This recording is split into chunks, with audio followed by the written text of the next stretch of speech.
Everyone, welcome back to my new blog. তো এখানে হচ্ছে ব্লগটা আমি চা দিয়ে শুরু করলাম, কারণ আমি সকালবেলা উঠে চা খাইছি। এরপর এখানে আমি ডিসাইড করতেছিলাম আমি কোনটা পরবো। এই ক্লিপটা আমার কাছে আগে থেকে ছিল, আমার বেস্ট ফ্রেন্ড আমার বার্থডেতে গিফট করছিল, তো এটা নিয়েছিলাম কারণ আমার চুলটা একটু বড় তাই।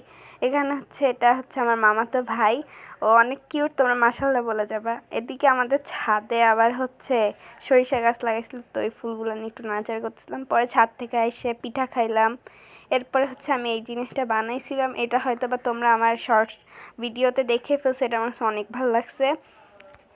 এইটা আবার আমার মামাতো বোনের হাত, মানে অনেক ছোটোতে জন্য ওর মুখটা দেখাতে পারি নাই। এরপরে আবার আমাদের দুপুরবেলা খাওয়া দাওয়ার পর প্ল্যান হলো চলো আমরা এখন ঘুরতে যাবো ড্রিমল্যান্ড পার্কে। তো এরপর আমরা ওখানেই গেছিলাম ঘুরতে।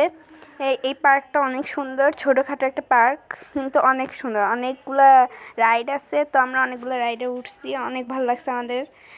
এই জায়গাটা ঘোরার মতো একটা জায়গা, অনেক সুন্দর জায়গা।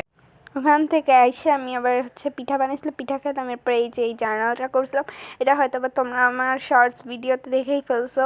তো এখানে হচ্ছে এরপর আমরা ছাদে গেছিলাম রাত 12টা বাজে। তো এগুলো আমার অনেক ভালো লাগতেছিলো, এগুলো অনেক কিউট, অনেক সুন্দর। আর মানে আমরা বাজিটা ফাটাইনি, কারণ বাজি ফাটানো হারাম, তাই হচ্ছে আমরা বাজি ফাটাইনি। আর বাজি ফাটাইলে অনেক পশু পাখির অনেক ক্ষতি হয় এর জন্যে। কিন্তু মানে দেখা তো যায়, দেখলে তো আর সমস্যা নেই, অন্যরা ফাটাইছে আমরা দেখছি, আমরা হচ্ছে বাজি ফাটাইনি।